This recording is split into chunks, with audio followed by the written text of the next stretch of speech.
Mabilisang ulam lang po tayo. Yan.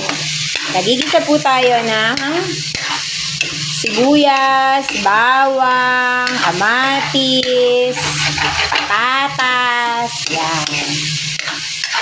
Nagisa na po natin yan. Yung pong ating kamatis ay pipisa-pisain natin.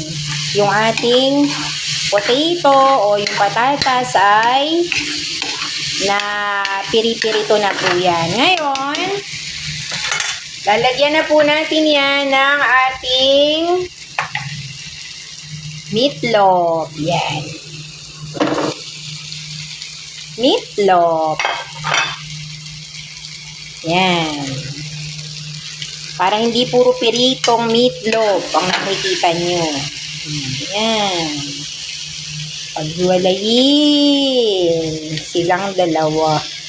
Ayaw maghiwalay. Yan. Ingatan po natin guys ang paghalo kasi madudurog ang meatloaf at lalagyan na po natin yan ng tubig. Yan. Lagyan ng tubig.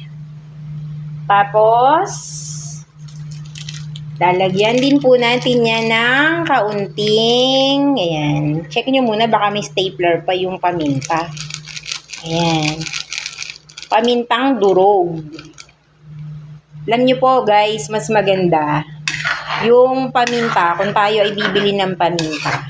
Yung buo ang bibili natin. Tapos, tayo na lang po ang magpipis, ang magdidikdik.